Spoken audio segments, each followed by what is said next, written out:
Welcome to Trending in Education. Mike Palmer here. I'm delighted to be joined by coach, consultant, and author of a recent book that's really interesting for those of us trying to track where the world of work is going and how we can remain relevant. The book's called Forever Employable. The author is Jeff Gothelf. Jeff, welcome to Trending in Education. Thanks, Mike. It's a pleasure to be here. It's a pleasure to have you. You've written several books, and I've been exposed to them in several contexts. So good job by you on that front. We'd love to get perspective to start on our guest's origin story. And I know that's a big part of Forever Employable because in many ways, you're the protagonist of that book. Can you share with us what got you to this point in your professional life and why that might be relevant to our audience? Absolutely. After college, I had a brief stint as a wannabe rock star and touring in bands around the East Coast of the United States.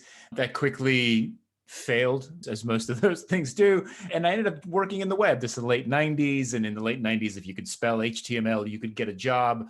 And so I was always gravitating towards computers anyway as a kid. I found myself doing front-end design and development in the Web 1.0 world and kind of the original .com world, which was a really fantastic time to be working in technology because nobody knew what they were doing. I had no idea what I was doing. And we learned on the client's dime. I worked at an agency and the clients threw so much money at this internet thing. Yeah. And so we learned a lot. We learned a ton. I learned a ton. I spent a decade doing design. And as the web became more interactive and more robust, the nature of the design work that I was doing became more interesting. Interaction design, user experience design. And about 10 years into my career, I found myself managing a team in New York, actually at a company called The Ladders, managing a design team and struggling with figuring out how to do modern software design with modern software development. The nature of modern software development has been changing radically over the last 20 years overall, but really the last 5 to 10, it's really taken on a whole new way of working with agile software engineering. That's kind of the big trend. Design never originally was conceived as part of this new way of working. And so my job was to build my team and figure out how to make design work in this new world. We spent a couple of years figuring this out inside the organization, outside the organization. And when we figured out a solution that worked for us, I began writing about it and sharing it and speaking about it because I knew this was a challenge, not just us, for other folks around the world. So I basically began to export it out from the internal work that we were doing.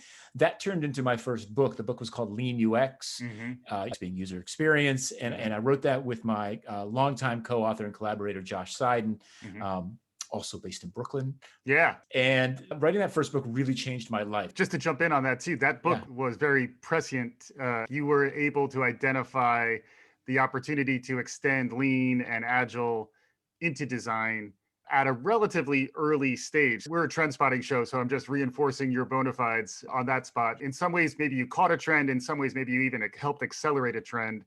I think for our listeners who may be interested in learning and education, something I've seen much more of late is agile and lean practices now extending into higher ed and extending into other areas of education. So I think there's a lot to be learned around what led to you identifying this trend, writing a book about it, and in some ways that set the table for the rest of your story. So look, for us in 2008, 9, 10, 11, 12, this was a necessity. The software engineering team was starting to work this way. And because Agile came from software engineers, they had a recipe, so they could follow that recipe. We had to figure out how to insert ourselves into that recipe successfully. So the work that we were doing there came out of the necessity of simply doing our jobs with our colleagues in a way that made sense for everybody involved. Now, what's interesting is that you're right. The scope of Agile has actually broadened significantly. Today, I find myself doing very similar type of work like I was doing with my design team in 2008, 2009, 2010, but I work either at the organizational level or I work with learning and development inside the organization, HR, finance, legal sometimes, certain marketing, so non-product disciplines applying these same ideas because they are applicable. Lean UX has really done well and really created a movement around the book and a new way of thinking about design. And that really changed what I was doing professionally. And all of a sudden, instead of actually doing the work, I was being asked to teach the work. And so I began teaching the work. I didn't know how to do it. I had no formal training. I recall the first time I ever had to teach a class about Lean UX. I had no idea how to do it. I worked with the organizer of the event who hired me to do this. And I was upfront with him. I said, listen, you're hiring me to teach a full day class about this topic. I don't know how to do it. And he said, okay, I'll walk it through with you and I'll help you. I'll never forget that. I'm super grateful to him to this day. And that was the first time that I led a room through a course that I designed. And since then, largely that's what I've been doing is I've been teaching the material, consulting and coaching, getting more material, and then building courses on top of that. Since Lean UX, I've published 3 more books. So the next book after that was a book called Sense and Respond. That was a business book that Josh and I wrote to broaden the conversation. So we talked about, hey, we're talking about software development in Lean UX. How do we broaden the conversation to the entire organization? And Sense and Respond was really that aspect of it. And then we began to teach that material. I wrote a little pamphlet, very short book, 6,000 words. So, okay. A long essay called Lean versus Agile versus Design Thinking. And that really helped us prove out a model for a publishing business that Josh and I have been running for a while called Sense and Respond Press. And then most recently is Forever Employable. And Forever Employable is really interesting because over the years, as I've been building my business, I've been self-employed now for 5 years, my personal brand, my network, my platform, my reputation. I like to use the word oeuvre, your oeuvre. Yes. Yeah. I know you're in Barcelona, so I was trying to add a little bit of continental flavor. Thank you. I appreciate that. And so regularly, it happens weekly for the last several years, I get inbound email or comments or tweets or whatever that say, hey, Jeff, how did you get that speaking gig? Or how did you get a book deal? Or how did you do this? Or how did you get that? So this is signal coming in from my audience that's telling me that there's demand for this content. And so I decided to write a relatively short book about how I built my business and how I've become what I call forever employable. And fundamentally, if you boil it down to the elevator pitch, it's the subtitle of the book, How to Stop Looking for Work and Let Your Next Job Find You. What I've worked hard to do in the last 10 years or so is to reverse the dynamics of employment. The traditional employment model is a push model. You're pushing yourself into the market. You're pushing yourself into opportunities, and then you leave the results of this in the hands of other people.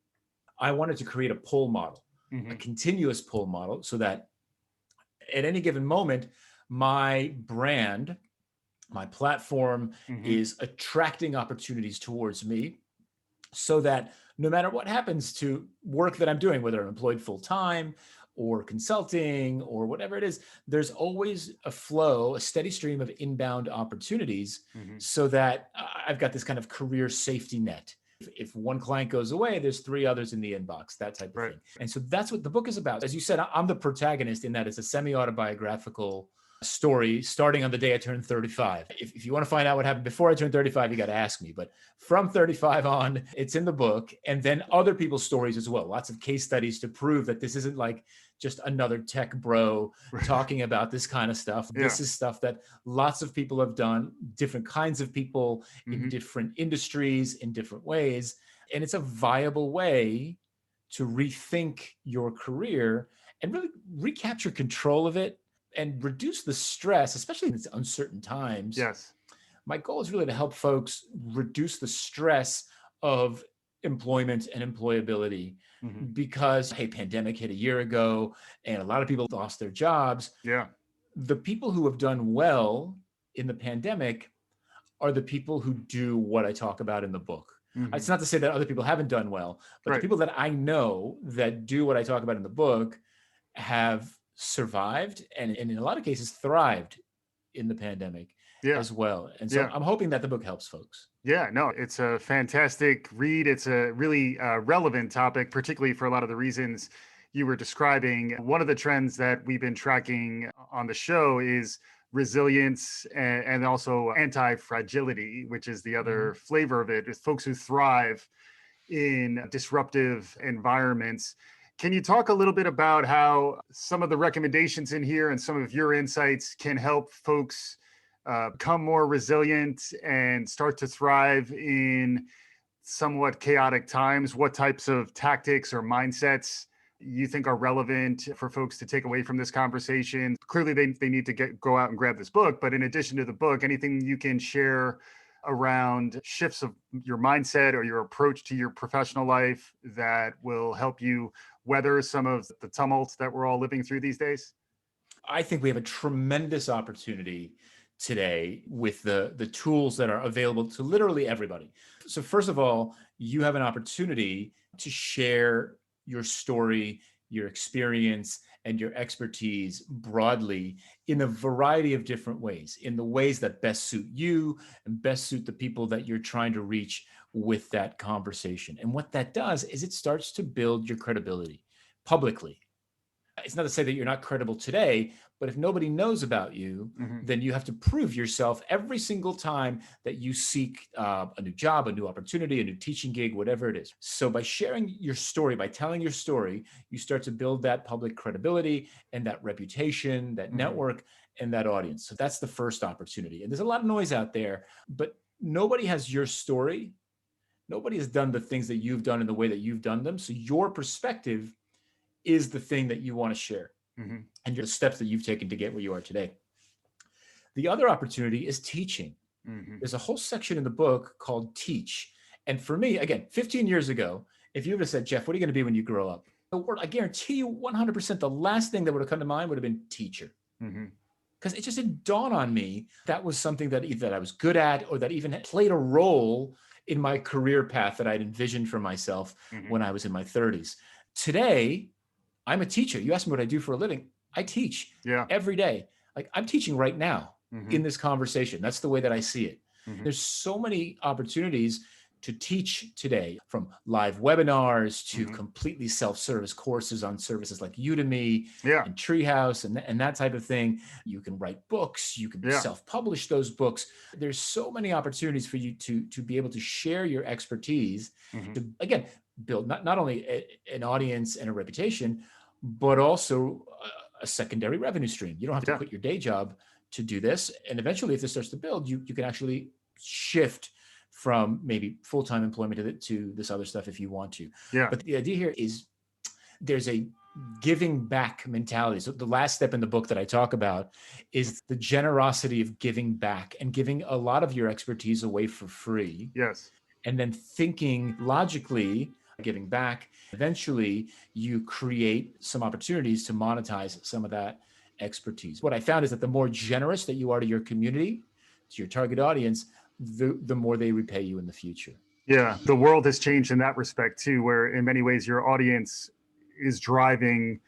I was struck by that too, where on the one hand, the importance of storytelling to remaining relevant and getting out ahead of trends and staying employable. And then also thinking about yourself almost as a product and leveraging some of the lean practices and the design thinking that you and others have taught us all to think about software products and then UX and these other things. In many ways, in the modern workforce, we need to think of ourselves to some extent as a product and then get the story so people understand what that product is. Look, there's risk in this, right? So people listening to it, they'll be like, Jeff, that's nice, but I have a full-time job and I have a family. And if I sneak away to do this or I invest my time, what if my boss sees it and that type of thing? There's risk, 100%, right? There's risk in making this shift. And especially if you don't already have a following or an audience or a network and you're starting from zero, there's a lot of work to be done. No doubt about it. And so these agile and lean principles work equally as well here, because what you're ultimately doing is you're building a service. The service that you're building is the sharing and monetization, ultimately, of your expertise. The book talks about writing hypotheses about how you think you're going to reach an audience, what you're going to provide, what format you're going to provide it in, who you're going to provide it for, and how do you know that it's working? What are the behavior changes that you want to see in your target audience? So, for example, one of the fundamental practices that I talk about in my day-to-day job, which is product development and coaching of agile teams, is that the production of the product is not a measure of success. Just because you made a thing doesn't mean that it's a good thing. We call that output. The thing that you're actually looking to generate is outcome. You're looking to generate a measurable change in the behavior of the people who are consuming the thing that you're making. The same holds true here. Producing the book, producing the blog post, producing the podcast or the online course is not a measure of success. Did anybody listen? Did Yeah. anybody download? Did anybody share with their friends? Did they come back and listen to 2 podcast episodes? Yeah. And so we set those success criteria, which is actually liberating because it gives you the opportunity to then explore different approaches. You're giving yourself the okay to say, I did it this way, and 5 people listened to my podcast. So let me try something else. It makes it okay to be like, I did that. Okay. 8 people listened that time. Okay, that's good. That's a 60% improvement. We're doing great. It gives you the permission to continue to iterate and explore and make things better and move things forward. And so you're holding yourself accountable to these metrics of behavior rather than the production. Of course, you have to make stuff. Yeah. But the idea is that you don't spend too much time on it until you can prove that this is a viable channel, that's a viable format, that there's an audience there. All the same principles that I work with teams who build digital products and services apply here to this content service, this education service that you're building. Yeah. And what struck me there, and it was challenging for me thinking about it on the product development side, was letting go of things that I thought were valuable and pivoting based on those inputs that you're describing. It does seem as though it's almost the harder part of your lesson is learning to let go of things that may not be working, because I think a lot of us tend to hold them more closely when we feel at risk or threatened. Can you talk a little bit about the courage it takes and how to let go of things that you may in your heart of hearts think work? Yeah, there's really 2 sides to that answer. The first side is about your current work and your current job and your current employment situation. 10 years into my career, I was a designer. That's what I did. That's what I was good at. That's how people knew me. That's what it said on my resume. I was managing a design team. I had enough credibility to lead other designers, and that's what I was doing. After I wrote Lean UX, I began to get pulled away from day-to-day design work. Somebody asked me the other day if I was still doing UX consulting, and it's been a really long time since I designed an actual digital product. Yeah. I've designed lots of things, courses and classes and talks and whatever, but organizations, but an actual digital product, it's been a long time. That terrified me. As I was being pulled away to do this teaching stuff, I was already worried that I was not going to be employable for very much longer as a design leader. However, as I was being pulled away from design, I was terrified to let that go because that was my income. That was my identity. So that was the first thing that really was tough to let go. But there was such clear inbound signal from the market to me that there was an appetite for this content that I took the risk and I jumped. So that's one side of the answer to your question. The other side is once you start doing this thing, we're like, okay, look, I'm going to create a reputation for myself, some social proof that I'm smart and that I know what I'm talking about. So you start to write, or you start to create some short videos, or maybe some presentations or whatever it is. And then no one pays any attention to it. Yep. It's like you poured your heart into a blog post and 7 people read it and 4 of them have the same last name as you. It's stuff like that. You made a video and it got 2 views and one of them was you, that kind of thing. And it's soul crushing. It sucks. I hate it. I love my ideas. Everyone loves their ideas. I love the things that I produce. I take pride in them. Doesn't matter how long I spend on them. I take pride in them. And sometimes they don't work. Nobody reads the blog post, or not enough people buy tickets to the workshop. At some point, you have to listen to what your target audience is telling you in those situations. And what the market and your audience is telling you is that they don't want this. You might think it's awesome, but they don't want it. And so you've got to let it go. Look, go talk to them and understand why they don't want this. Yeah. That'll give you a better sense of what they do want. But then let it go, so that frees up cycles for you to do the next thing. Kill your darlings. You've heard that. Maybe you've heard that phrase. I've been doing this. I've been working this way and teaching this way of working now for probably 15 years. And it's the toughest part. Yeah. The toughest part is letting go of your ideas, because your ideas are awesome. My ideas are awesome. And people who don't like them are stupid. They don't know. They don't get it. You have to let it go. And it's hard. It's really hard. I blog every week. Every Monday morning, there's a blog post that comes up there. Some of the blog posts that I write, I'm like, man, that's a really good one. And relatively speaking, nobody reads it. And I tweet about it and I LinkedIn about it and nobody reads it. And then I posted this thing like a month ago that was just this crowdsourcing piece that I wrote, 12 icebreakers to help you kick off your next Zoom meeting. 5 times more popular than anything I've ever written in the last year. And I spent like 15 minutes putting that Yeah. together. We might need to bring you back for that one, because I think I may want to borrow from what you've learned from your audience. If folks want to find your blog, Jeff, or they want to track you or understand any of this stuff, where should they go? jeffgothelf.com. So that's really the easiest place to go. And then LinkedIn is really good too. All my links are there as well. Awesome. Those two destinations are great. You did mention, in addition to the book being out, that you're running some workshops for Forever Employable. We'll share all this out in the show notes, but just while we're talking, where should folks go if they want to track any of that stuff down around Forever Employable?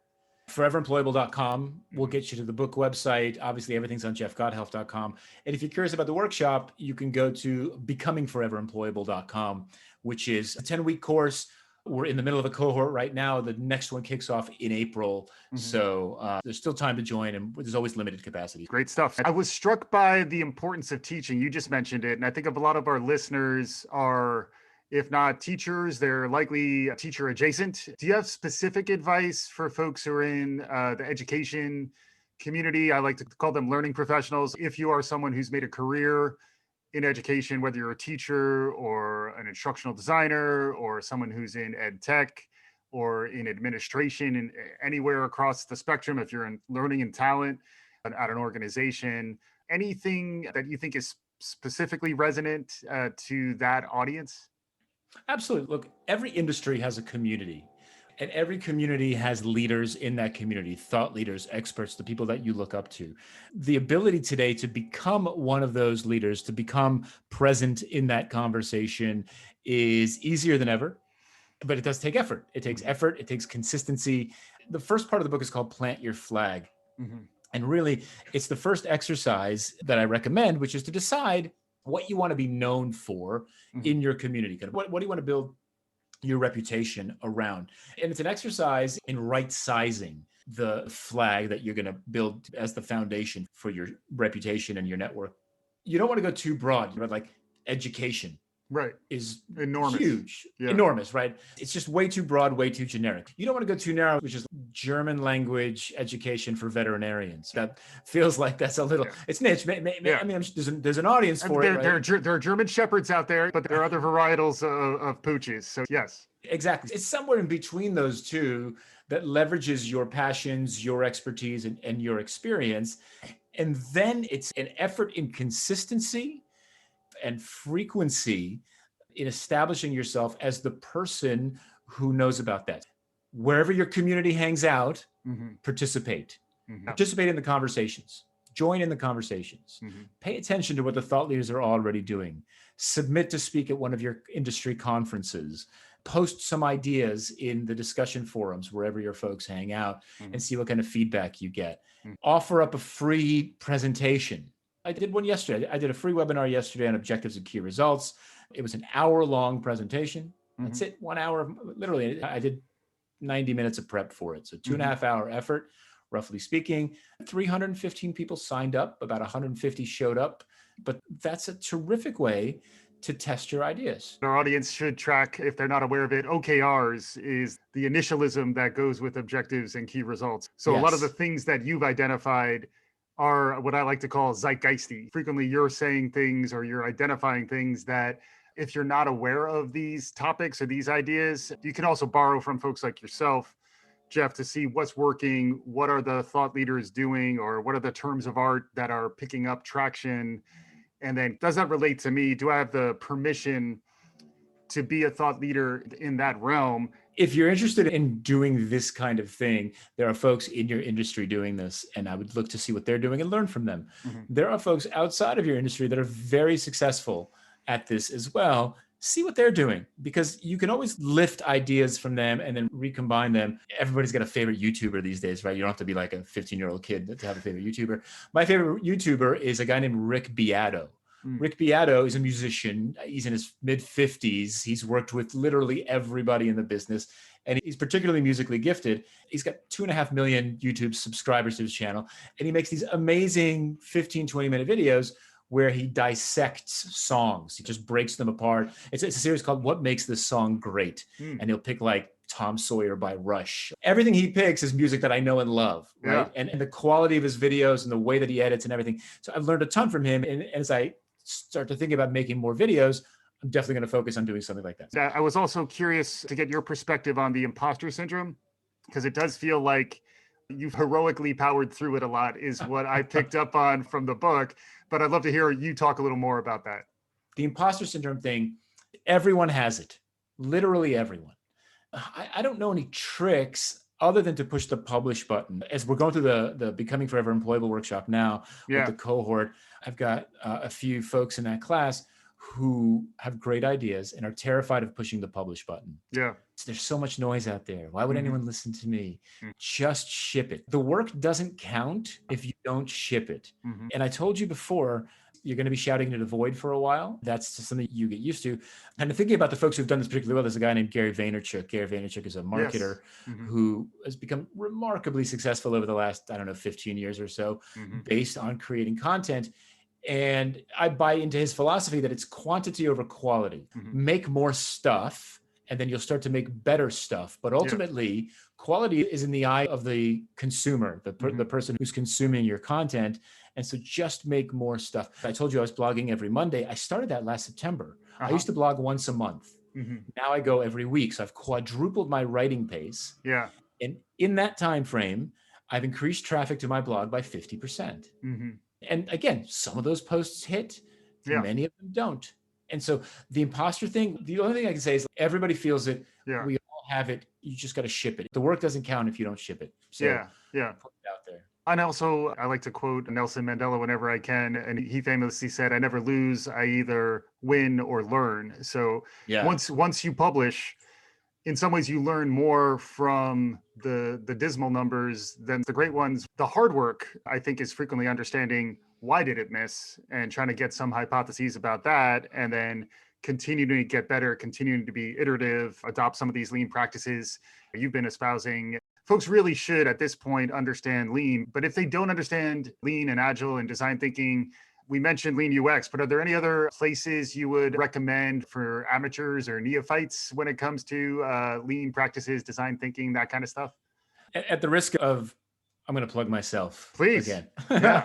But I wrote a very short book, 6,000 words, called Lean versus Agile versus Design Thinking. And it answers the question 30 to 40 minutes worth of reading, depending on how fast you read. It literally has a very brief overview of each of those practices. And then at the end, I talk about the unifying principles across all three. Awesome. So that's a great place to start. It's on Amazon. It's part of the Sense and Respond Press series. Great. And it's available in audiobook if you want somebody to read it to you. I like to talk about how folks like stuff coming in from their learn holes at times, also known as their ears. So maybe the audiobook makes sense. I did see also Forever Employables on Audible too. And if you like what you're hearing from Jeff, in addition to reading him, you can listen to his words. As we're rounding the quarter post here, I don't know which post we're rounding, but we're towards the latter third of the show. We also like to get our guests' perspectives on what do they see on the horizon, what's coming down the road. I know you're agile and you try to respond to what you see right now, so you don't want to get too far out ahead or too far over your skis, as the parlance goes. Wayne Gretzky likes to talk about skating to where the puck is going. So where do you see things headed? For me, it's doubling down on this venture into the creator economy. The other day, I was watching YouTube with my kids. It was one of their favorite YouTubers I was watching, and Mr. Beast, in case you know who Mr. Beast is. Of course, yeah. Okay. The statistic that he mentioned in his show was that 6,600 YouTube accounts hit 1 million subscribers in 2020. Wow. Yeah. Almost 7,000 accounts hit 1 million subscribers, and there's about 25,000 accounts that hit 500,000 subscribers. So there's endless appetite out there for those people who are willing to take advantage of that reality and who are willing to figure out how to become interesting to their target audience and to iterate and to experiment and to learn. There's a tremendous opportunity. So for me, that's where I'm headed. I'm headed in that direction.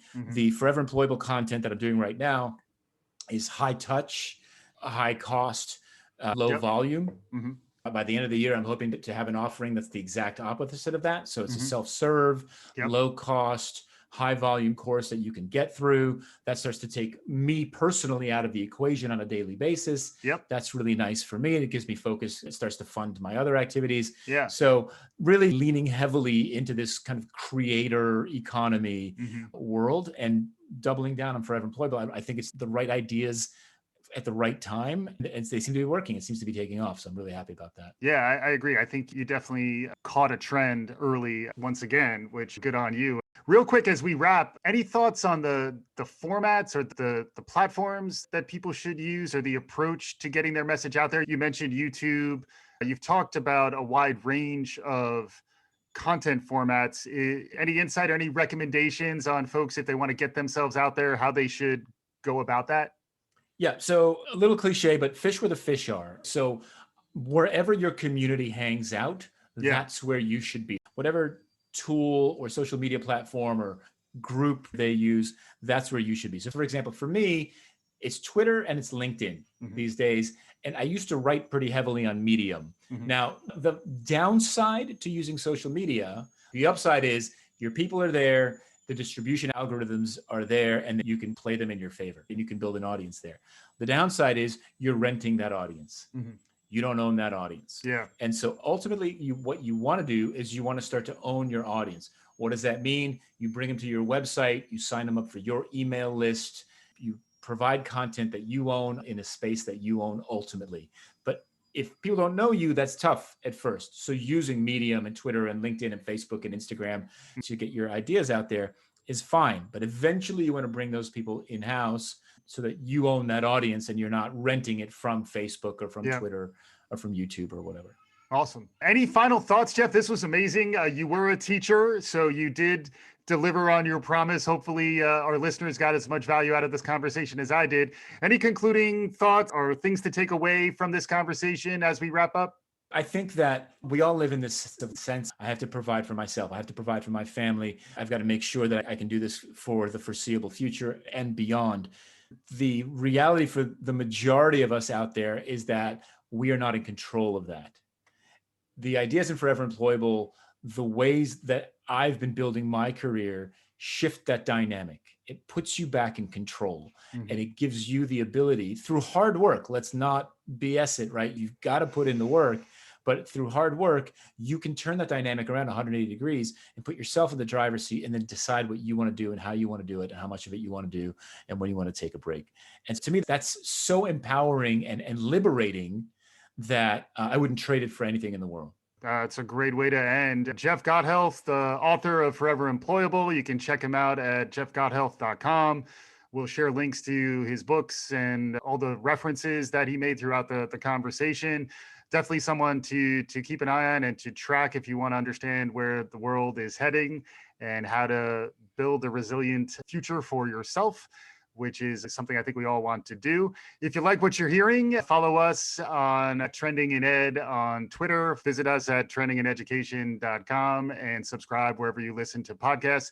Jeff, thanks again for joining. My pleasure, Mike. Thanks so much for having me. And for our listeners, we'll be back again soon. This is Trending in Education.